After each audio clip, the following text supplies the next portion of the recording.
Bueno, muy buenos días. Bienvenidos a este conversatorio de inicio de año. Los saluda Francia Hernández, gerente y CEO de Hernández Abogados SAS. Me place mucho tenerlos aquí con nosotros. Hoy tenemos un invitado muy especial, es el doctor Juan Esteban Sanín, quien es socio de Tax and Legal de la firma Mazars, encargado de la región Antioquia. Cuenta con más de 18 años de experiencia en derecho corporativo, reorganizaciones empresariales, cumplimiento corporativo, derecho tributario, gestión de empresas de servicios profesionales. Además, es el hijo de un gran hombre y maestro del derecho tributario al que obligatoriamente tengo que mencionar porque creo que fue el profesor de toda esta generación de más de 40 años en adelante, el doctor Ignacio Sanín, a quien, sea de paso, Juan Esteban, es grato recordarlo en medio de todo este tema de bastantes reformas en materia societaria, en materia tributaria y en materia aduanera. Creo que si estuviera vivo y nos viera juntos integrando el tema tributario aduanero, se alegraría mucho, además porque fue un hombre que también trabajó en defensa de los derechos de los contribuyentes. Entonces, mi saludo y mi mención especial a la memoria del doctor Ignacio Sanín en este espacio de inicio de este conversatorio. Quisimos iniciar este año con un conversatorio un poco más ameno. Yo creo que finalizando el año pasado y comenzando este, hemos estado todos los que nos dedicamos un poco al negocio, los emprendedores, los empresarios, los profesionales independientes. Hemos escuchado mucho del tema de renta, hemos escuchado sobre el tema de IVA y casi que nos hemos ido a exposiciones un poco magistrales. Por eso hoy traemos una propuesta un poco más dinámica. Vamos a realizar un conversatorio en donde el doctor Juan Esteban Sanín y mi persona vamos a tratar de integrar este mundo del comercio internacional a los efectos de la reforma tributaria, esos efectos que trajo la ley 2277. Y pues de esta manera, entonces, vamos a realizar la siguiente dinámica. En primer escenario, voy a plantearles algunos cuestionamientos al doctor Juan Esteban que considero pertinentes, sobre todo para las personas que nos acompañan. Después, el doctor Juan Esteban, le dejo el espacio abierto para que sea usted, mi querido doctor, el que, si tiene algún cuestionamiento en todos estos temas de comercio internacional, derecho aduanero que han venido ocurriendo desde finalizando el año y comenzando esto, pues aquí bien sea este el espacio para socializarlos. A los asistentes les informamos que sus preguntas, en aras de favorecer el tiempo y de que esto sea lo más organizado posible, les vamos a abrir el chat. Ustedes pueden ahí subir sus preguntas. Desde el área de Mazars y Hernández y Abogados hay 2 personas por cada una de las empresas registrando los cuestionarios, porque nos vamos a contactar con ustedes vía correo electrónico. Entonces, bienvenidos desde Hernández Abogados. Un saludo muy especial, gratitud infinita por su asistencia y compañía en este inicio de año.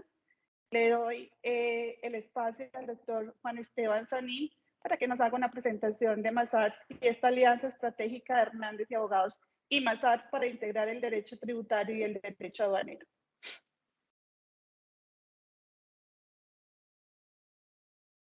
Bueno, muy buenos días a todos. Muchas gracias, Francia, por tu presentación, por organizar este evento. Muchas gracias a todos por su asistencia.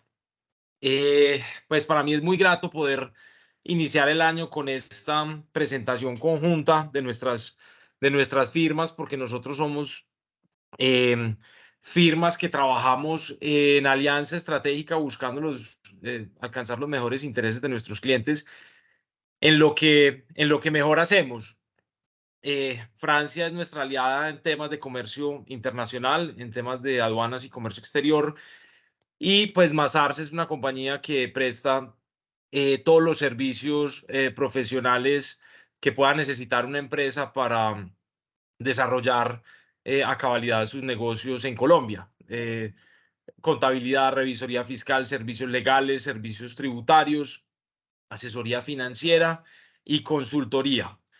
Entonces, este es un primer evento de varios que vamos a hacer durante el año sobre temas de interés estratégico para los empresarios y quisimos empezar por este análisis de la reforma tributaria y de algunos temas adicionales de comercio exterior que han surgido recientemente y lo quisimos hacer bajo este formato de conversatorio, no quisimos hacer presentar diapositivas porque creemos que ya se ha hablado muchísimo sobre el tema del contenido de la reforma. Lo que quisiéramos es más hacer un tema analítico en forma de preguntas y respuestas.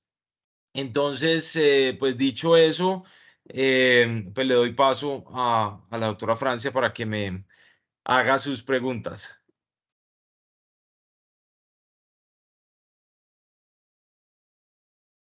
Creo que estás en silencio, doctora Francia. Vamos a ir no, sí, discúlpame, es que estoy por aquí hablando del régimen franco, estoy en la oficina en Zona Franca, entonces que no hayan interrupciones. Bueno, vamos a ir como un poquito de menos a más. Hoy tenemos multisector acompañándonos, doctor Juan Esteban Sanín, está el sector automotriz, está el sector de textiles, confecciones, tenemos invitados del sector logística, invitados del sector de comercio exterior, y vemos que todos estos sectores fueron vinculados en algunos articulados de la reforma. Entonces, para hacerle honor al título de nuestra charla, desde esos temas que afectan al sector empresarial, ejemplo, el tema de limitación de beneficios, la derogatoria de algunos beneficios, esa tasa de tributación depurada, ¿cómo pudiéramos llevárselo? Explicar, por ejemplo, en estos tres específicos aspectos, desde limitación de beneficios que ya veníamos implementando en todo el tema del ICA, en todo el tema de tributación efectiva. ¿Cuáles son esos que usted considera fueron derogados que de pronto impactan de manera drástica la operatividad y el plan de continuidad del negocio para el sector empresarial? Bueno, efectivamente, Francia, yo creo que estos son como los tres pilares de los temas que afectan mayormente al sector empresarial. Es decir, lo que quiso el actual gobierno fue, por una parte, limitar los beneficios existentes. Consideraba pues el gobierno que existían muchísimos beneficios que de pronto hacían que el sistema tributario fuera inequitativo. Por otra parte, derogar algunos otros beneficios que consideraba que ya habían cumplido pues su finalidad o su ciclo. Y por otra parte, crear un sistema que permitiera ajustar la tributación de las compañías que gozan de grandes beneficios a una tasa mínima de tributación que se determinó que fuera el 15%. Entonces, básicamente estos son los tres temas que más impactan al sector empresarial. Entonces, si miramos el tema de la limitación de los beneficios, vamos a ver que muchos beneficios fiscales quedaron limitados al 3% de la renta líquida anual. Menciono algunos que son como los más relevantes. Por ejemplo, el de las deducciones por contribución a la educación de los empleados. Este era realmente, o es, pues porque sigue existiendo, un beneficio que ayuda muchísimo a las empresas porque permite que las compañías hagan pagos directamente a las universidades, a los centros de primera infancia, donde estudian los niños de los empleados, em, que paguen matrículas de maestría, de posgrado, y que eso no genere un ingreso en especie para el trabajador y sea deducible para la compañía. Entonces, realmente era un beneficio muy bonito que servía mucho, digamos, para el bienestar social, que ahora queda limitado al 3% de la renta líquida anual. Otro es, por ejemplo, el descuento para inversiones realizadas en control, conservación y mejoramiento del medio ambiente. No se entiende realmente cómo un gobierno que es, digamos, tan, tan intensivo en la protección del medio ambiente pueda limitar este beneficio al 3% de la renta líquida anual. Igual pasa con el caso de las becas por impuestos, por ejemplo, que es un sistema que se creó en el Plan Nacional de Desarrollo del gobierno anterior, a través de los cuales las compañías podían hacer un convenio con Coldeportes para la manutención de los deportistas de alto rendimiento y que esto, digamos, fuera tenido como un beneficio fiscal para las compañías. Eso queda también limitado al 3% de la renta líquida. El pago de dividendos en acciones, que eso venía desde el 2002, una reforma laboral, la 789 del 2002, donde se estableció que era importante hacer unos digamos, unos mecanismos para democratizar la composición accionaria de las empresas, incluyendo los trabajadores. Esta norma era, digamos que funcionaba bastante bien porque permitía que los dividendos que se pagaran en acciones a trabajadores fueran deducibles de la renta de las compañías y no fueran grabados para el trabajador siempre y cuando se conservaran por un término mínimo de 5 años. Entonces, eso subsiste, pero queda limitado al 3% de la renta líquida. También las deducciones por salarios y prestaciones sociales de mujeres víctimas de la violencia comprobada, que tenían un porcentaje de deducción especial de hasta el 200% del monto pagado. Eso queda también eh, limitado al 3% de la renta líquida. Entonces, digamos que son temas muy importantes que cumplían una función social y ahora pues quedan limitados. Ahora, frente a los beneficios que quedan derogados, ahí podemos mencionar algunos, por ejemplo, la capitalización de la revalorización del patrimonio y de las utilidades grabadas en los emisores, pues digamos que era un incentivo interesante para las compañías, sobre todo para las que estaban en bolsa, de poder capitalizar sus utilidades grabadas de forma que no constituyera renta para los accionistas que recibieran las acciones provenientes de esa capitalización. Eso queda derogado. La deducción por donaciones e inversiones en investigación, desarrollo tecnológico e innovación, esta, digamos que se deroga, pero digamos que también al mismo tiempo, pues se hace un pequeño incremento en el descuento que se permite por este tipo de inversiones, pasa del 25 al 30% y además, pues también trae algo interesante y es que se permite ya la adopción de un crédito fiscal para empresas de cualquier tamaño que hagan este tipo de proyectos con pymes. Entonces, en ese sentido, si una compañía grande en asocio con una pyme hace un proyecto de inversión en ciencia, tecnología e innovación, pues puede optar al crédito fiscal, que es bien interesante porque lo que también permite es que el gobierno le devuelva en TIDIs hasta el 50% de la inversión. Entonces, digamos que por un lado se deroga parte de la norma, pero por otro lado se complementa y eso digamos que es interesante. Digamos que se derogan muchas normas que ya habían perdido eficacia, por ejemplo, todo este tema de agroingreso seguro, las rentas exentas hoteleras, pues que aunque quienes se hayan acogido en su momento tienen derecho a seguir utilizando el beneficio, pues digamos que esto ya sale del ordenamiento jurídico, entonces pues queda derogado. Igual pasa con el aprovechamiento de nuevas plantaciones forestales, una lástima pues que se haya derogado ese beneficio.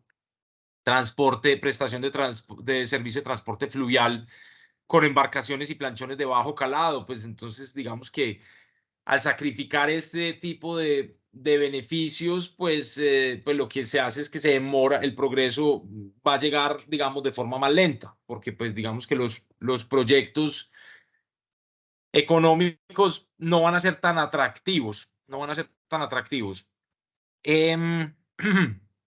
Y bueno, y también, digamos, los descuentos tributarios por donaciones tendientes a lograr la inmunización del COVID-19.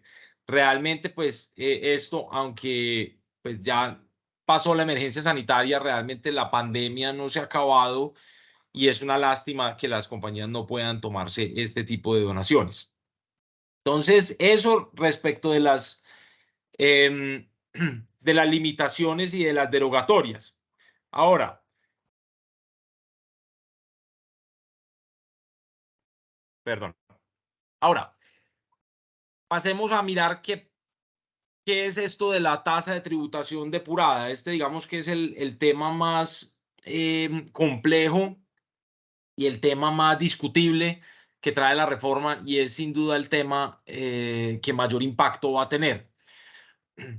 Aprovecho, digamos, la oportunidad para decirles que mañana vamos a tener una charla específica en la Universidad de AFIT con el ICDT sobre este tema, donde vamos a mirar, digamos, a profundidad el impacto del mismo, pero paso, digamos, a esbozarlo de la siguiente manera. Como decía, el gobierno estaba muy preocupado porque muchas compañías tenían muchos beneficios fiscales, entonces tenían una tasa de tributación baja.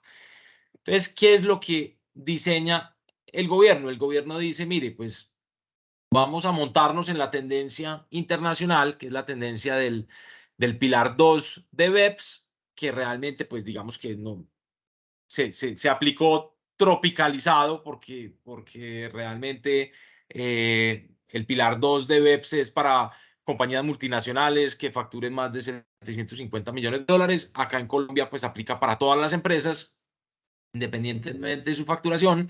Y lo que se dice es, mire, si una compañía, por el hecho de tener muchos beneficios fiscales, tiene una tasa de tributación efectiva menor al 15% de su utilidad contable, entonces tiene que ajustar ese impuesto a mínimo el 15% de su utilidad contable. Entonces trae una fórmula donde se hace pues la depuración del impuesto depurado sobre la utilidad depurada y básicamente si eso le da menos de 15%, entonces tiene que hacer su ajuste, tiene que hacer su ajuste. Esto tiene, digamos, muchas críticas. La crítica mayor es que pues va a generar una doble tributación porque puede suceder el caso de que el contribuyente tribute sobre la utilidad contable y luego tribute sobre la utilidad fiscal. Entonces, yo escribí un artículo hace un par de semanas en el periódico donde puse un caso de un contribuyente en Colombia que compra un CDT en los Estados Unidos. Compró el CDT en los Estados Unidos con $1 a 3.000 pesos. Póngale que sea un CDT o un bono por $1.000.000. Entonces, claro, tiene un ingreso contable por diferencia en cambio, pero digamos que no ha recibido intereses ni cupones ni nada. Y entonces al final del año va a tener una utilidad contable por diferencia en cambio. Si el contribuyente no vende el bono, pues va a tener que igual ajustar su tasa de tributación fiscal a ese 15% de utilidad contable, sobre la utilidad contable, y luego después en el siguiente año vende el bono, entonces ya va a tener un ingreso fiscal. Entonces realmente hay una doble tributación económica sobre un mismo hecho, que es sobre tener un papel, una inversión en el exterior, por ejemplo, para este caso, y después venderla. Entonces, ahí hay muchas críticas que surgen. Esto se va a mirar pues en detalle, pero digamos en aras del tiempo, dejo hasta ahí esa explicación.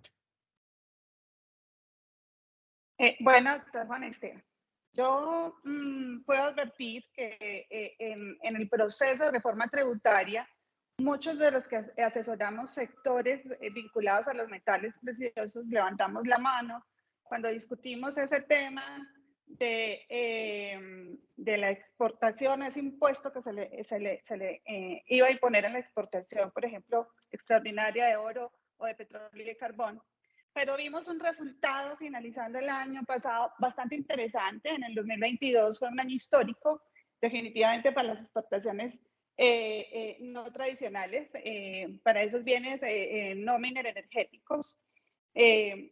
Las estadísticas hablan incluso de un tema de recuperación en la exportación de productos agropecuarios. Paradójicamente tuvimos un destino nuevamente interesante vinculado con Venezuela. Vemos como finalmente incluso podemos decir que exportamos más de 9 millones de toneladas de productos agropecuarios, alimentos y bienes industriales, donde pues, respecto al año 2019 podemos estar hablando de un incremento del 2021 del 3.6%, del 2019 más o menos del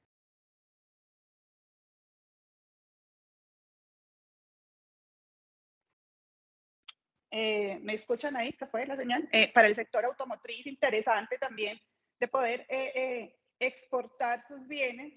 Yo estuve leyendo de manera muy juiciosa cómo fue esa participación y entonces vemos que el aceite de palma creció en un 41.6%, el azúcar, los medicamentos de uso humano, el café soluble, los acumuladores eléctricos con un crecimiento del 16.4%. Pero seguimos con el debate y actualmente mucho más agudo con el tema de minería, con la intervención de la ministra Irene Vélez, sobre cómo resultaron finalmente perjudicados, sí o no, esos sectores, por ejemplo, de minería, petróleo, el mismo sector financiero. Estoy hablando de que aquí el agro tuvo un incremento importante. Nosotros tenemos un sector de exportador de Gulupa que creció un 15.7%, el limón Tahití creció un 66%. ¿Cuáles son esas expectativas? Es decir, yo fui una de las grandes críticas, incluso con ese tema del impuesto a la exportación para el tema del oro, pues que lo superamos, pero esos sectores cómo resultaron finalmente perjudicados, la minería, el petróleo, el financiero, el agro. ¿Usted qué opina? Pues mira, sí, efectivamente, Francia, yo diría que los sectores más perjudicados por esta reforma tributaria son precisamente esos que tú mencionas. El minero energético, sin duda, el sector de petróleo y extractivos es el más perjudicado por lo que vamos a mencionar. Sector financiero, porque les ponen, digamos, ya nuevamente la sobretasa, que era, digamos, una medida temporal. Por ahí dicen que no hay nada más permanente que lo temporal, pues estamos aquí viviendo esta consigna. Y el sector del agro, también yo creo que el sector del agro resultó perjudicado. Entonces voy uno por uno. Digamos que realmente el sector más perjudicado es el sector del petróleo y de los extractivos, porque pues digamos que confluyen tres normas aquí en esta reforma tributaria. Por una parte, una sobretasa que va hasta el 15% digamos, una sobretasa en renta hasta 15%, entonces quedaría, digamos, con una tarifa nominal del 50%, más la no deducibilidad de las regalías petroleras pagadas. Entonces, digamos que eso obviamente aumenta su base, más la derogatoria de los beneficios de amortización que tenían las petroleras. Entonces, digamos que esto lleva a que el sector petrolero, digamos, las compañías de servicios petroleros y de extracción, sobre todo de petróleo, tengan una tasa efectiva de tributación entre el 80 y el 90% de la utilidad. Entonces, realmente, pues ahí es el aniquilamiento, pues, de un sector industrial, por así decirlo, porque pues nadie va a hacer inversiones, digamos, tan intensivas como requieren este tipo de inversiones en este sector, pues si de la utilidad tengo que pagar el 80% o el 90% en impuestos. Y eso es, digamos, pues teniendo en cuenta pues todo lo que significa el government take, que es todo lo que se apropia el gobierno de los impuestos directos e indirectos en este tipo de inversiones. En la minería también hay una sobretasa. Esta sobretasa, digamos, ha sido muy discutida porque pues tiene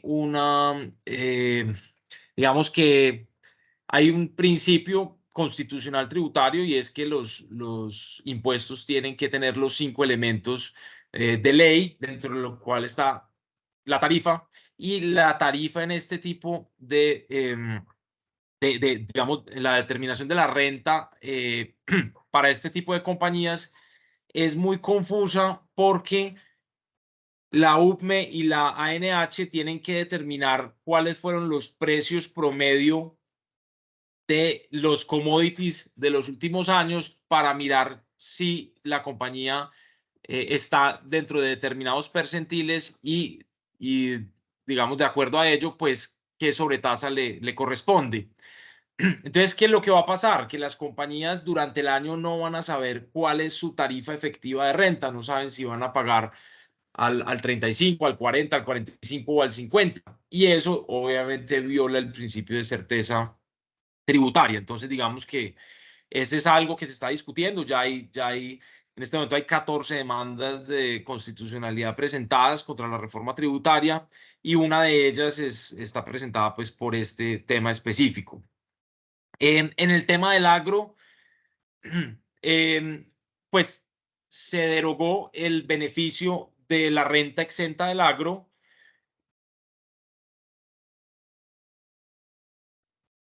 Perdón. Se deroga el beneficio de la renta exenta del agro, y aunque se establece en el último artículo de la reforma que digamos que quienes se hayan acogido pueden seguir aplicando este beneficio, pues queda la duda de si también tienen que aplicar la tasa de tributación depurada, porque no quedaron expresamente exceptuados de la aplicación de la misma. Entonces, me explico. Una compañía que haya dicho, mire, yo siembro yuca, entonces tengo unas inversiones en el agro, hice el trámite ante el Ministerio de Agricultura, me concedieron la renta exenta por 10 años. Entonces, la reforma tributaria dice, listo, se deroga la renta exenta, pero si usted se acogió a la misma, usted la puede utilizar por los años que le falten. Entonces, en un principio, los empresarios dicen, listo, perfecto, me sirve, digamos, esta medida. Perdóneme un segundo, voy a cerrar aquí la ventana, que hay un perro afuera. Ya. Entonces, en un principio, el empresario dice, listo, me sirve esa medida, pero también la misma reforma tributaria trae la tasa de tributación depurada del sistema que les mencioné anteriormente, y trae unos contribuyentes que están exceptuados de aplicarla: las CES, las zonas, perdón, las CES, la SOMAC, em, las concesiones viales. Entonces son, digamos, unos contribuyentes particulares, pero las personas del agro, al no estar exceptuadas, pues tienen que aplicar eso. Entonces, básicamente, pues mantienen la renta exenta, pero les toca ajustar su impuesto, si tienen impuestos por otro concepto, al 15% de su utilidad contable. Y la utilidad contable en el agro, pues en gran medida se da por los ajustes contables de los activos biológicos, que son utilidades contables, pero no son fiscales. Entonces, realmente el agro resultó muy perjudicado acá. También, digamos, resultó perjudicado en el sentido de que a ciertos cultivos les dieron algunos beneficios, como por ejemplo, café tiene los beneficios de que el 40% de los ingresos se presume que es el costo de la mano de obra. También en la papa el 30%, pero los demás cultivadores de otros productos pues quedaron sin este beneficio. Entonces, digamos que el agro creo que se vio perjudicado en este sentido.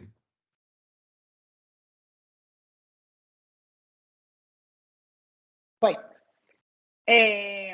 yo sigo insistiendo, el sector de metales preciosos tiene hoy una gran amenaza.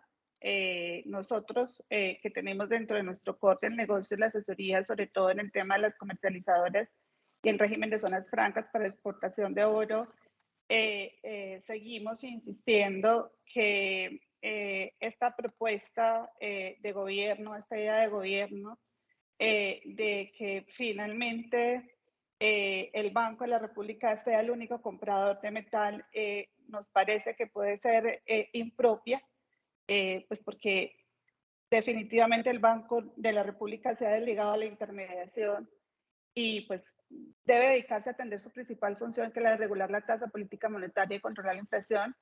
Y de allí seguimos invitando, porque hoy incluso tenemos Juan Esteban vinculado a eso, un concepto emitido por la DIAN,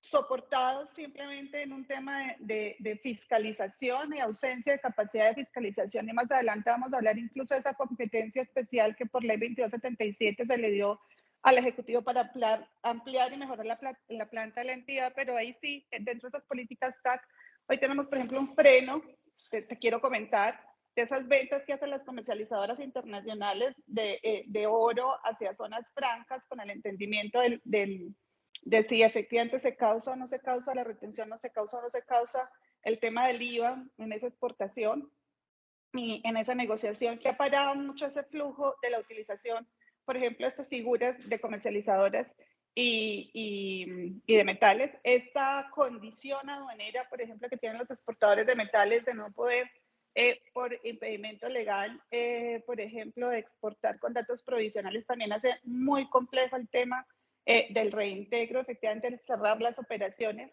porque es un sector que cierra operaciones de venta final a su cliente muy distinto al mercado tradicional. Entonces, sí hay invitaciones adicionales muy de la mano con lo que ha ocurrido con la reforma, porque sí hay limitaciones que surgen por interpretación de la entidad, como hoy es la venta de oro de comercializadores internacionales hacia zonas francas, finalmente garantizando la finalidad de exportación.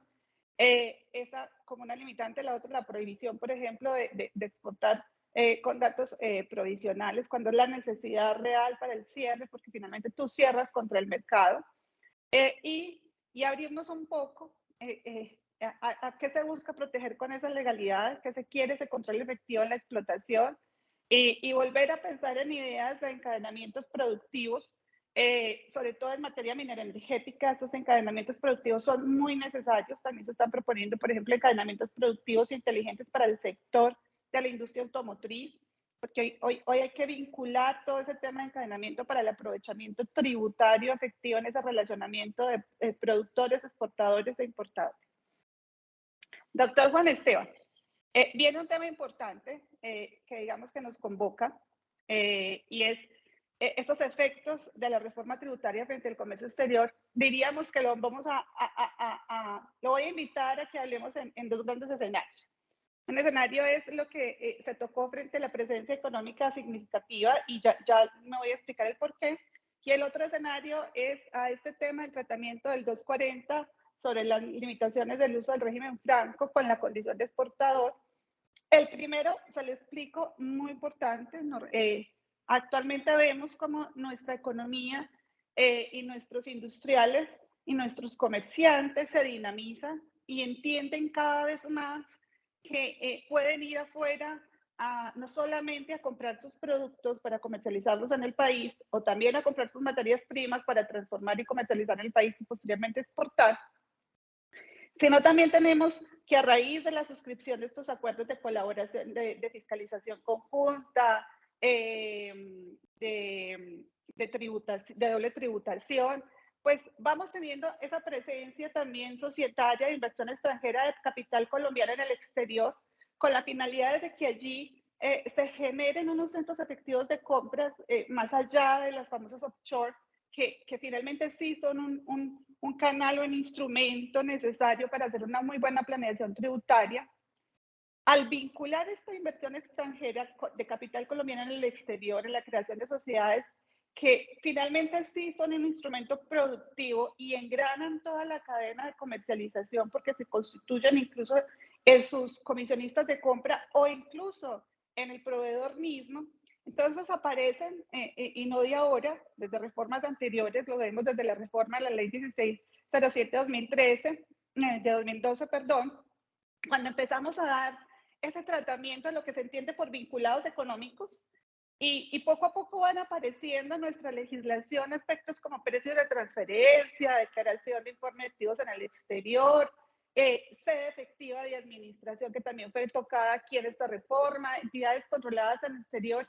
y este encadenamiento del registro de inversión extranjera, que hace que incluso, y lo digo yo como aduanera, nosotros los aduaneros tengamos que ir a estudiar un poquitico porque, por ejemplo, la norma comunitaria, el reglamento, la resolución andina 1684, habla de vinculación para efectos de valoración y de entender cómo declaro el tributo al comercio exterior que hoy está compuesto por arancel y IVA en Colombia, desde la existencia de una vinculación entre el comprador y el vendedor, obviamente de conformidad con lo que dice el acuerdo sobre la elaboración aduanera de la OMC.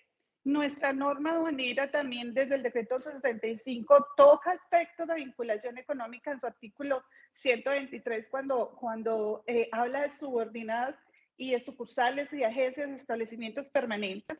Y en ese sentido, entonces, sí es muy importante, digamos que hoy vamos primero con este tema y después vamos a hablar de las zonas francas, que también le quiero hacer una introducción. ¿Cómo quedó ese tema de presencia económica significativa para todo este ejercicio con esta exposición que acabo de dar? Porque es necesario, digamos, entender que desde la planeación del comercio internacional hoy no se puede desligar la comunicación de inversión extranjera, tanto de capital colombiano en el exterior como del exterior en Colombia, de valoración aduanera en las declaraciones tributarias aduaneras. Hablo efectivamente sobre todo en aquellas que hicieron las importaciones, porque hoy las exportaciones no tienen causado tributos al comercio exterior, más allá de regalías que estos no están allí mencionados. Y finalmente, las obligaciones cambiarias es muy importante. Ahorita tenemos un plazo de cumplimiento para el tema del registro de beneficiarios finales, pero hay una práctica que usted y yo creo que nos hemos unido para poder hacer una muy buena planeación de quien quiera y necesite implementar mecanismos de inversión de capital colombiano en el exterior con la finalidad de crear personas jurídicas que se convierten a la luz del derecho aduanero en verdaderos comisionistas de venta y vincularlos frente a aspectos, por ejemplo, como la presencia económica significativa. Doctor Juan Esteban, lo dejo con ese aspecto. Cuando lo termine, entonces le hago la introducción para el tema de zonas francas. Gracias, doctora Francia. No, yo creo que mencionaste todos los temas relevantes. Yo creo que el tema de tributación a las operaciones internacionales ha cambiado sustancialmente durante los últimos 10 años. Tenemos un régimen bastante completo y bastante complejo también, donde hay que conjugar todos estos elementos: entidades controladas del exterior, sede efectiva de administración, jurisdicciones de baja imposición y regímenes preferenciales, beneficiario final, principio de plena competencia, establecimientos permanentes. Mejor dicho, todos estos elementos entran a jugar acá un rol muy importante, y es importante, digamos, hacer la proyección, la organización, la planeación del impacto que esto va a tener en las compañías, pues, en las que estamos. Em, Básicamente, la presencia económica significativa es, digamos, la adopción de lo que se viene discutiendo internacionalmente en el Pilar 1 y digamos que en la acción 1 de BEPS, que es la tributación de la economía digital. Pues digamos que el gobierno se dio cuenta que gran parte de los servicios que se consumen en Colombia son, digamos, servicios que se están pagando a prestadores internacionales que no tienen necesariamente un establecimiento permanente en Colombia. Entonces, Netflix, HBO Prime, bueno, todos estos, digamos, productos que se consumen masivamente, Spotify, todas las aplicaciones que tenemos en los celulares, todo esto, digamos, que está siendo mucho, pues digamos, ya es grabado en IVA, pero faltaba el gravamen en la renta. Entonces, básicamente lo que dice la reforma tributaria es: mire, si se cumplen ciertas condiciones, que se atiendan más de 300.000 usuarios, que tenga, digamos, un umbral, pues que obviamente son como 1.200 millones en VT de hoy o 1.300 millones. Esto se va a cumplir fácilmente. Entonces se puede grabar de dos maneras. La primera es a través de una retención en la fuente, que harían, digamos, los canales de pago, y la otra es a través de una tributación del 3% sobre los ingresos brutos en Colombia. Entonces, digamos que pues es una medida que se va a ver y que probablemente, digamos, que se consolide como algo habitual en el mundo, pero efectivamente, digamos que el mensaje para cerrar esta intervención es que hay que mirar todo esto en contexto. Todos estos elementos que tú mencionaste, hay que mirarlos para efectos de poder anticiparse a lo que puede ser el impacto fiscal en cada una de las organizaciones, pues, donde estamos presentes. Bueno, y yo creo que, creería yo que gracias a Dios no pasó el articulito aquel que nos vinculaba a importadores y exportadores, sobre todo en tangibles. Por eso quería hacer alusión, porque muchos dimos el debate sobre cómo estuvo redactado, digamos, hasta último momento la propuesta de la reglamentación de esta norma en la ley sobre efectivamente qué era el PES, esa presencia económica significativa sobre aquel que negociara o importara bienes y con cargo a un mismo proveedor, ¿no es cierto? Entonces esto también, gracias a Dios, fue superado en beneplácito. Bueno, vamos a un tema que también ha sido álgido. Aquí hay muchos usuarios de zonas francas, usuarios comerciales, industriales, y recordemos que este régimen franco, que viene desde el decreto 2147, que tuvo en el 2001 una modificación importante, zona franca 4.0, que hoy todavía estamos reclamando se implementen algunos de los beneficios que estaban allí, sobre todo la utilización de todo el canal e-commerce a través de la modalidad de usuarios de tráfico postal y envíos urgentes, que es necesario, y llamamos la atención al gobierno. O sea, no nos podemos quedar actualizando el sistema informático por años y años y años y años, y a merced de la ausencia de la capacidad de implementar temas de control, pues finalmente no incorporar figuras que además ya van quedando rezagadas, porque ya hoy pasamos de e-commerce a marketplace,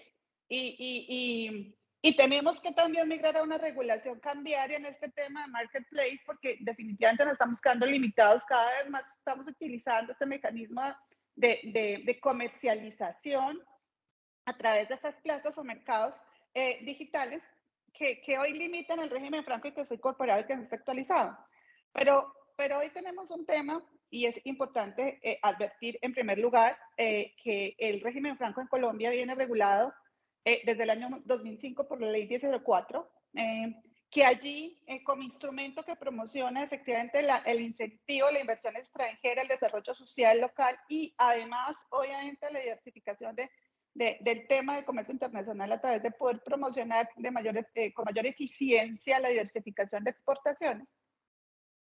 Uno de los mayores beneficios que ha sido discutido, incluso porque hemos tenido antecedentes de países que han levantado la mano, como Perú, sobre esa renta del 20% de las actividades, es recordar qué tipo de usuarios hay en zonas francas. Hay un usuario comercial que hoy tributa la tarifa general, que es el que simplemente, para resumir, a los asistentes hace un almacenamiento allí, pues es como su principal función, recordando que precisamente el régimen franco es una ficción legal, y sobre todo que el mayor beneficio de esa ficción legal es entender que es franco libre de tributos aduaneros y que por ese efecto, entonces las mercancías que ingresen destinadas a uno de estos usuarios que voy a mencionar, pues se entiende como si no estuvieran en el territorio nacional para efectos aduaneros. No obstante, para efectos tributarios, estas personas jurídicas que se constituyen allí sí tienen todas sus obligaciones. Están los usuarios industriales, que se clasifican como usuarios industriales de bienes y de servicios. Esos de bienes, pues su función principal es transformar, y esos servicios, pues ya vemos cómo está el servicio efectivamente de corretaje, el servicio logístico que incluye transporte, que si en los servicios de telecomunicaciones, en los servicios de salud, bueno, y hay usuarios industriales de bienes y servicios que hoy vienen operando de manera más acomodada para hacer tanto transformación como efectivamente prestar un servicio de mejoramiento en temas logísticos. Y que tenemos algunos grupos de zonas francas, como son las zonas francas permanentes especiales, uniempresariales, y las zonas francas multiempresariales, que son esos patios logísticos donde se agregan varios usuarios. Sobre eso, doctor Juan Esteban, vamos a hablar un poquito sobre ese principio de exclusividad en el régimen franco, que involucra efectivamente el tratamiento de lo que hoy tenemos vigente, que es el artículo 240, raya 1, que les da un beneficio del 20% a los usuarios industriales. Nótese que por eso hice la diferencia, a los usuarios industriales de bienes y a los usuarios industriales de servicios, a los usuarios industriales de bienes y servicios, porque la norma simplemente hizo mención a usuarios industriales. Frente a ese principio de exclusividad, de poder realizar de manera exclusiva, efectivamente allí la actividad, pues la DIAN ha conceptuado desde, digamos que desde el 2016, que ese es el servicio que es ofrecido exclusivamente por el usuario industrial y que deberá ser prestado exclusivamente dentro del área declarada como zona franca. Ahora con la expedición de la ley 2277, en su artículo 11 se modifica el artículo 240 y le agrega un componente más, además porque es que el mismo decreto 2147 trae unas obligaciones propias para los usuarios industriales, por resumir dos importantes, y es desarrollar las actividades para las cuales fue calificado y cumplir con las obligaciones adquiridas frente al usuario operador frente al acto de calificación. Vamos al debate. Estamos debatiendo sobre esa oportunidad de esa renta líquida multiplicada por el resultado de los ingresos provenientes de esa tarifa al 20%, con la condición efectivamente de poder incluso tener que demostrar un componente de exportación. ¿Cuál es su posición, doctor Juan Esteban? Bueno, mira, yo voy a contestar esta pregunta desde la óptica constitucional, Francia, desde la óptica de los principios tributarios constitucionales. Yo diría que esta norma, de hecho, desde que yo la leí, yo dije, esto viola dos principios tributarios constitucionales, que es el principio de certeza y el principio de irretroactividad.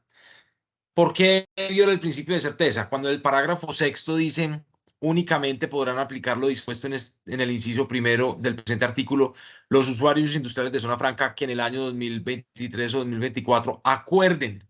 Esa palabra acuerden es fundamental. Acuerden su plan de internacionalización anual de ventas en el cual se establezcan los objetivos máximos, ingresos netos, tal, tal, tal, tal, tal. Entonces uno dice, una cosa es que le digan a uno, mire, si usted se acoge a este reglamento, entonces digamos que le es permitido una determinada, un determinado efecto fiscal, si usted se acoge. Acogerse es simplemente un acto unilateral de cumplir unas obligaciones y de someterse a lo que dice el gobierno. Pero cuando le dicen acuerde, entonces tiene que empezar una negociación y ahí hay una discrecionalidad, ¿cierto? Y cuando hay una discrecionalidad, pues digamos que todo se vuelve incierto. Yo no sé si puedo cumplir, no sé si no puedo cumplir, no sé cuál va a ser mi tarifa del impuesto sobre la renta. Eso viola el principio de certeza tributaria y eso hace que la norma sea inconstitucional.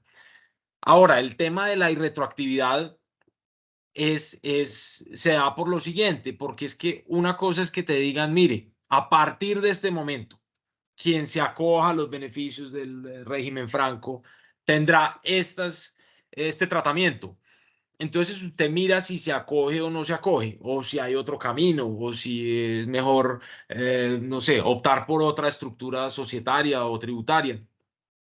Pero cuando usted ya está, digamos, eh, metido en el régimen franco y le dicen, bueno, entonces ya cambiamos las reglas y entonces su plan de negocios cambia sustancialmente porque entonces usted ya tiene que tener un componente exportador, pues hay, digamos, usuarios que eso no están, digamos, dentro de su plan de negocios y que hagan eso, digamos, en el marco de la ejecución de una política de inversión, pues no solamente viola el principio de retroactividad, sino que también viola el principio de confianza legítima. Yo creo que el principio de confianza legítima es el principio de buena fe en el cual el inversionista hace una inversión se acoge, digamos, a una normatividad con la creencia de que por lo menos esas reglas se van a respetar en el camino. Entonces, pues, una cosa hubiera sido que hubieran dicho, a partir de este momento, quien digamos, se acoja a los beneficios del régimen franco, pues tendrá este tratamiento, pero lo que pasa es que están aplicando esto a personas que ya están metidas en el régimen franco. Entonces, a mí me parece que esa norma tiene esas críticas constitucionales. Esa, digamos, que sería mi aproximación a la interpretación de esta norma específica. No tengo otra consideración adicional y por eso técnicamente hablé de cuáles eran las obligaciones de los usuarios. Ese plan de internacionalización quedó ahí dudosamente puesto. Estoy de acuerdo con usted, doctor Juan Esteban, plenamente de acuerdo, que la norma en sí misma, en el desarrollo incluso de su redacción, de sus parágrafos, incluso en las condiciones transitorias que tiene el mismo parágrafo, tiende incluso a negar esos contratos de estabilidad jurídica respecto a los cuales el parágrafo 2 y 3 se refiere. Bueno, hay dos punticos, doctor Juan Esteban, importantes. Pues uno, recordarle a los asistentes que además esta reforma tributaria también trae un tratamiento de lo que llaman las famosas amnistías, entre comillas, sobre todo porque pues contempla el tema de que pueden acudir a realizar facilidades de pago sin garantías, bueno, para el pago de sus obligaciones, y pues que tenemos hasta el 30 de junio todo este tema de que aprovechan el beneficio de la rebaja de interés de mora al 50%. Las dos últimas preguntas, doctor Juan Esteban, porque si no nos quedamos hablando aquí todo el día, estoy yo, y no me invita Tinto, y No, pero doctora eh, Francia, sí. pero es que se nos está acabando el tiempo y yo tengo muchas preguntas que hacerle a usted y me interesa mucho oír su opinión sobre algunas cosas. Yo le propongo que eso lo podemos mirar en una continuación de esta charla, pero yo sí no me puedo Bueno, quedar nos quedó con faltando las el ganas de régimen hacerle una simple. pregunta a usted. Nos quedó faltando el régimen simple. Yo le quería Sí, hacer unas preguntas sobre regalías y su no deducibilidad. Si los que asistieron hoy quieren, podemos hacer una segunda versión de este espacio. Bueno, no, interrogada, interrogada. hagamos esa segunda versión, pero yo necesito es que no puedo dejar pasar esta oportunidad para que usted me cuente su percepción frente a la declaratoria de inexequibilidad del régimen sancionatorio aduanero. Eso sí, necesito que nos diga cómo ve usted ese tema. Es decir, usted ha escrito sobre el mismo, ha manifestado en sus ponencias su postura frente al mismo. Cuéntenos un poquito qué opinión tiene usted sobre las facultades extraordinarias entregadas al Ejecutivo para expedir el régimen sancionatorio en esta reforma tributaria. Bueno, doctor Juan Esteban, aquí nos convoca un tema que nos gusta a los dos y es demandar las normas. Yo creo que usted y yo fuimos muy juiciosos cuando se expidió la ley 1955 en su momento, 2019, que en sus artículos 274 y 75 generaba ese arancel adicional al tema de textiles que fue incorporado y efectivamente varios antecedentes. Una, la ley marco de aduanas, que es la ley 1609 de 2013, fue expedida con el marco de oxigenar nuestra normativa aduanera después de 44 años, porque estaba vigente desde el año 71, la ley sexta de 71. Y en ese, pues finalmente incluyó un artículo que facultaba al Ejecutivo para efectivamente expedir el régimen sancionatorio de comisos. Como usted lo mencionó inicialmente, en sentencia C441 de 2021, la Corte Constitucional, y en mi entender creo que fue clara tanto en su ratio decidente como en su dicta para los que no son abogados, tanto en sus condiciones de análisis legales como en su decisión, fue congruente, consistente y coincidente en motivar los fundamentos de inconstitucionalidad del régimen sancionatorio aduanero, refiriéndose a que definitivamente en el artículo segundo de la ley marco de aduanas, pues no le he dado facultades al Congreso de ir a referirse a temas que no eran de competencia legislativa específicamente de él, y que por tanto, pues en este caso, en este orden de ideas, pues habría un conflicto de competencias y técnicamente en su sentencia orientó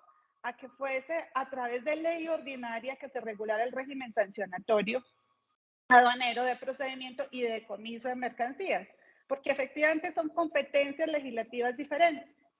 En ese orden de ideas, mi criterio es que este artículo que se incorpora en el decreto, en la ley, perdón, 2277, también es inconstitucional, porque le da facultades, le otorga facultades extraordinarias al Ejecutivo para regular por un término de 6 meses, así sea con la presencia o no de X número de legisladores para garantizar supuestamente que el régimen sancionatorio no vulnere efectivamente estas dos condiciones que además ya teníamos un fallo adicional sobre el tema de competencias entre el legislativo y el ejecutivo, que fue la sentencia C026 de 2020. Entonces, uno, dos, soy del criterio de que la norma sí es inconstitucional porque incluso contradice las condiciones respecto a las cuales la misma sentencia C441 buscó fue que el espíritu de la sentencia fue precisamente evitar que cualquier modelo legislativo en cualquier vía intervenga el Ejecutivo en esa regulación del régimen sancionatorio. En ese orden de ideas, pues finalmente considero que yo no sé si yo estoy trabajando en precisamente construir la demanda, porque esta ley de facultades, este artículo que le confiere facultades extraordinarias al Ejecutivo, no garantiza la seguridad jurídica ni tampoco cumple con los presupuestos de la sentencia C441 para redespedir el régimen sancionatorio aduanero y el de decomisos de mercancías, porque efectivamente vulnera el principio de libertad de configuración normativa que le es propia a la ley ordinaria y que era lo que buscó finalmente la Corte Constitucional en su fallo. Clarísimo, clarísimo. Bueno, otro tema que quería preguntarle, doctora Francia, es sobre el tema de envíos de entrega rápida. Sobre todo, ¿qué impacto tiene frente al desarrollo de los negocios digitales esta modificación del literal J del artículo 428 del Estatuto Tributario? Cuéntenos usted qué opina al respecto. Bueno, primero, entender que estos envíos de entrega rápida, digamos, fueron tratados en varios acuerdos de orden binacional,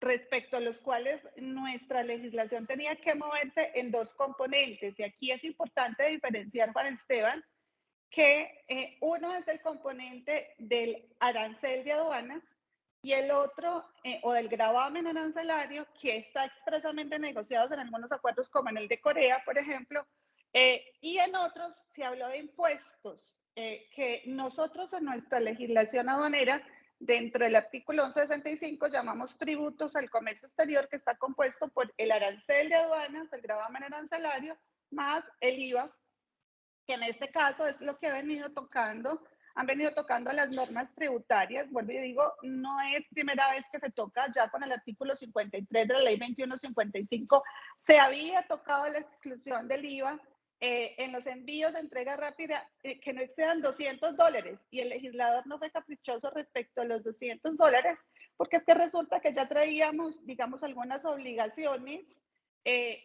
con el Tratado de Libre Comercio con Estados Unidos. La variación que tiene esta literal J es que finalmente desde la ley 2155 se traían algunas condiciones para que procediera efectivamente esa exclusión. Y la primera es que se tratara de envíos de bienes de objeto de tráfico postal en envíos urgentes. Recordemos que el tráfico postal y envíos urgentes son una modalidad de importación y es una modalidad de exportación. Esto es muy importante para la planeación, sobre todo la industria, porque por allí yo puedo mover finalmente incluso esos repuestos y todo lo demás. La limitante del cupo, que es $200, vuelvo y me preguntan, ¿pero por qué? Pues porque tendríamos que implementar acuerdos sobre los cuales ya nos habíamos obligado a tratar el impuesto. Ojo, una cosa es el gravamen, que por allá tenemos un decreto que efectivamente regula el tratamiento de esos envíos inferiores a $200 para el gravamen arancelario, que es el arancel. Y la tercera condición, que es muy importante, que sean procedentes de países, así lo traía la ley 2155, no así lo tiene esta reforma, aclara ya que es que vinculen el cumplimiento de acuerdos o que estén incorporados dentro de los acuerdos comerciales que tenga vigente Colombia. Y en ese sentido, pues hubo un cambio en la norma porque en la anterior hablábamos de que sean procedentes de países a los cuales Colombia haya suscrito un acuerdo de libre comercio, y en ese tema de procedencia, pues también ya la DIAN incluso conceptó. Y la otra condición que se mantuvo en esta norma y que ahí está, y es que efectivamente esa exclusión del IVA, esas importaciones no tengan fines comerciales. Sobre el tema de fines comerciales, también la norma aduanera ya tiene precisado las cantidades inferiores a 6 unidades, y es importante señalar, así es, muy importante señalar esta condición que me está diciendo la norma, y es la importación de bienes objeto de tráfico postal y envíos urgentes de acuerdo con lo establecido en cada acuerdo o tratado de libre comercio suscrito. Entonces, recordemos, hay acuerdos que tienen negociado de manera única y exclusiva el tratamiento del arancel, hay acuerdos que tienen negociado los impuestos. Sobre esto existe un concepto del año 2001 emitido por la Subdirección de Normativa y Doctrina que, a mi manera de ver, hizo un análisis juicioso. Por ejemplo, con Israel no se encontró ninguna disposición que conllevara a que se obtiene el beneficio del hoy artículo 73. Con el tratado con México tampoco se encontró que estuviera la condición negociada de los envíos de entregas, por eso hablamos de procedencia, o sea, que provengan de estos países. Con Centroamérica, que incluye lo que es Salvador, Guatemala, Honduras, tampoco se encontró que estuviera el beneficio negociado. Todo el tema de CARICOM tampoco, con Chile tampoco, con EFTA tampoco, con Canadá tampoco se encontró negociado la condición del acuerdo. Con Estados Unidos se tiene que aplica tanto para el arancel, en este no se fijaban los aranceles y allí el acuerdo dice, no se fijará aranceles o impuestos. Por eso con Estados Unidos goza de la doble condición, con esa limitante, y no se exigirá documentos formales a la entrada de envíos de entrega rápida o de valores inferiores a $200. Y recordemos que el beneficio establecido por norma se aplica de manera única, exclusiva, cuando las importaciones no tengan fines comerciales, y recordemos que la norma aduanera habla de unas cantidades que hoy son 6 unidades. Con Mercosur tampoco se encontró negociado el acuerdo, con todo lo que es el acuerdo binacional que tenemos actualmente vigente, que es el APP 28, con Venezuela tampoco. Con Corea, digamos, no se encontró expresamente el tema del impuesto, es decir, que pues, técnicamente que no se fijarán en aranceles, no se cobrarán derechos arancelarios, y sobre los valores negociados inferiores a $100. Entonces, para entender por qué con Corea tampoco aplica, con Costa Rica no aplica ni siquiera para aranceles, y con Alianza Pacífico lo tenemos exclusivamente negociado para los aranceles, más no para los tributos al comercio exterior que se integran entre arancel e IVA. Entonces, hoy técnicamente aplicaría, en nuestro entender, para Estados Unidos. Entonces, que no se nos olvide el alcance de la norma, procedencia, que tenga vigente la exclusión del impuesto, en este caso del IVA, y que no se aplica para, y que solo aplica para importación de bienes que respecto a los cuales no se tenga fines comerciales. Bueno, y la última pregunta que quería hacerle, doctora Francia, es la siguiente. Frente a las facultades extraordinarias contenidas en el artículo 66 de la ley, ¿qué se espera frente a la unificación de conocimiento TAC, tributario, aduanero y cambiario, en temas tales como el procedimiento de cobro de obligaciones aduaneras? Yo creo, Juan Esteban, que este tema, Colombia ha estado caminando en todo el tema un doc para toda la integración de un buen ejercicio de carrera en materia fiscal, sobre todo la carrera, y lo recuerdo muy bien porque en Kioto, revisado y actualizado, hay una partecita, un componente que se refiere a cómo mejorar, no solamente desde el punto de vista de la tecnología y de la adecuación de los regímenes aduaneros, esa función aduanera, por ejemplo, en lo que respecta, sino que garantizar y evitar efectivamente todo lo que son los delitos vinculados al tema a través de un buen ejercicio de carrera y una carrera remunerada. Yo creo que desde la integración de la DIAN, cuando desde el año 92, cuando usted y yo estábamos en el colegio, eh, eh, hay un gran distanciamiento y este artículo creería yo que hay que aprovecharlo en doble sentido. En un sentido, mejorar las condiciones de carrera de los servidores públicos es necesario, no solamente para ampliar la planta, no solo pensar en ampliar la planta, es pensar en una adecuada, en una carrera que permita que el funcionario primero se sienta útil dentro de la entidad y bien remunerado para evitar efectivamente cualquier tema de fraude con el sector privado y todos esos escándalos que hemos visto reflejados a través de nuestra directora de la ITRC, la doctora Diana Richardson. Y lo segundo es el conocimiento integral. Cada día, tanto el sector privado como el sector público debe pensar en una implementación TAC.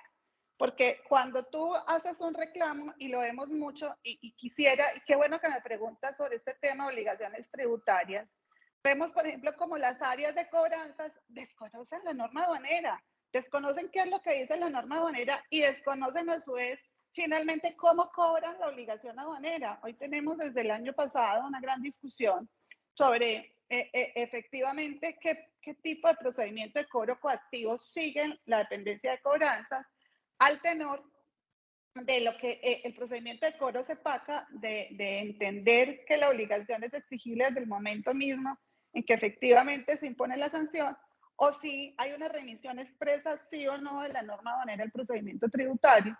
Y cuando uno comienza a debatir qué es una liquidación oficial aduanera en materia de revisión de valor, qué es una sanción aduanera, entonces vemos ese gran desconocimiento de una entidad que por su naturaleza jurídica es una. De hecho, ahorita en diciembre 12 salió un concepto precisamente porque todo esto tiene que ver con una sentencia que sacó el Consejo de Estado, emitió el Consejo de Estado y un pronunciamiento que emitió el año pasado la Subdirección de Cobranzas sobre que, digamos, todos los procedimientos de agotamiento de vía administrativa en donde se cobraran tributos al comercio exterior, en este caso liquidaciones oficiales de corrección y revisión de valor y las sanciones, se iban por el procedimiento de cobro coactivo del CEPACA. Esto quiere decir que no admitían excepciones al mandamiento de pago que hoy son conocidas en el artículo 831 del Estatuto Tributario. Sin embargo, pues con este concepto del 12 de diciembre del 1496, la Subdirección de Normativa y Doctrina unifica en cuanto a las vigencias y el entendimiento de lo que dice el decreto 1165 en el 726, que las obligaciones aduaneras incluyen desde la expresa definición del decreto del 726 todos los actos, y hay una remisión expresa de que son todas las obligaciones tributarias y no tributarias, eso incluye las sancionatorias, y efectivamente al irse por el procedimiento del cobro coactivo del artículo 89 del Estatuto Tributario por remisión expresa, pues estaríamos entonces hablando de esa firmeza de los actos, está contenida en el 709, es decir, cuando contra ellos no procede recurso, vencido el término para interponer los recursos que se hayan interpuesto, se pueda acceder incluso al tema de poder garantizar que el contribuyente, en este caso, pueda excepcionar el pago bajo el numeral quinto de interpuesta demanda. Sin embargo, para las obligaciones aduaneras que se agotan con el 2685, si son sanciones aduaneras, pues no pueden acogerse hoy a esta excepción frente al procedimiento de cobro coactivo en materia tributaria.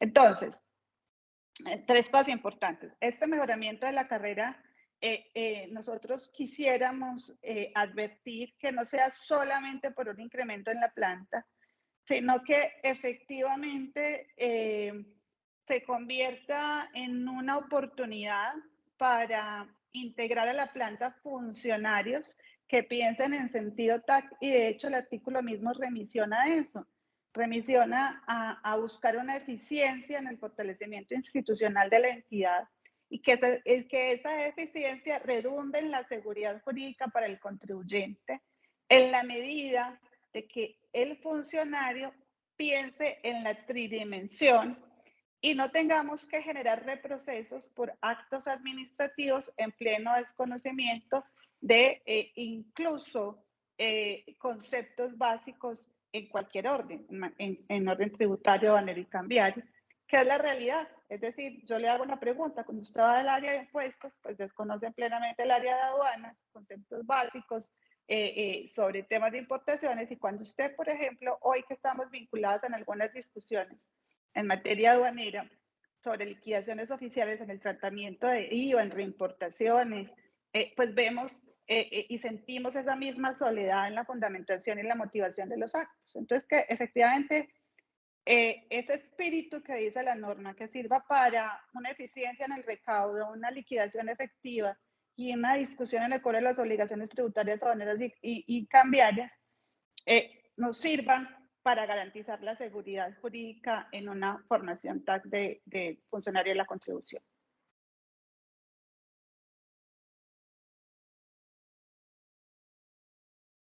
Bueno, no, maravilloso. Yo creo que nos queda muy claro.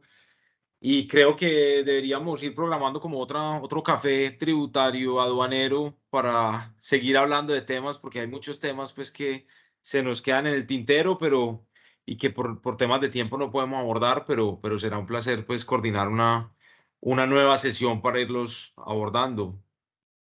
Sí, doctor Juan Esteban, nos quedó por abordar todo este tema, la discusión del decreto 2598, que tiene que ver con el arancel de impuestos a los textiles, que ahí estamos.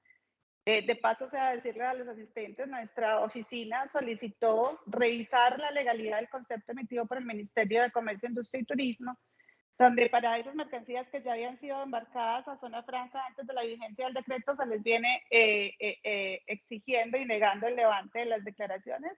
Estamos a la espera de que la Subdirección de Normativa y Doctrina, y en este caso porque elevamos la petición a la Subdirección Técnica de la DIAN, unifiquen ese criterio también con el Ministerio de Comercio, Industria y Turismo, también para contarles. Y bueno, vea, doctor Juan Esteban, yo creo que estos conversatorios enriquecen el alma. Soy una candidata y fiel seguidora a que nuestro país siga creciendo a través de comerciantes e industriales que puedan garantizar su plan de continuidad del negocio, que la tributación no sea un tropiezo, y que efectivamente podamos trabajar nosotros como consultores mancomunadamente, no como las entidades, cada una por su lado, sino buscando efectivamente ese principio de colaboración y coordinación para que estos temas tributarios y aduaneros tengan un feliz recaudo. Sí, igualmente para mí ha sido pues muy grato este espacio, la preparación de este conversatorio y bueno, pues que sea un motivo para que lo sigamos teniendo de forma recurrente. Muchísimas gracias, doctora Francia, por su presencia acá, por su invitación. Muchas gracias a todos los asistentes que nos acompañaron. Sé que hay algunas preguntas en el chat. Vamos a volver ya con ustedes con esas preguntas para contestárselas directamente por escrito o a través de una llamada. Y bueno, no, quedamos entonces pues muy atentos a reprogramar entonces otro café tributario aduanero. Muchas gracias, doctor Juan Esteban. La Casa de Hernández de Abogados tiene las puertas abiertas para más apps.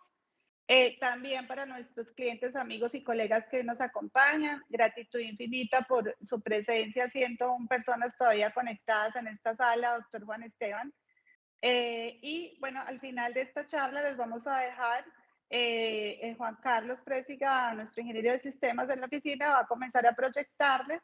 Eh, Vamos a dictar tenemos la programación del primer semestre de capacitaciones en materia logística, de clasificación arancelaria y aduanera, para todos ustedes, para que se puedan inscribir. Gratitud infinita, feliz día y muchas gracias. Feliz día, Juan Esteban. Gracias a todos. Feliz día, Francia. Feliz día a todos.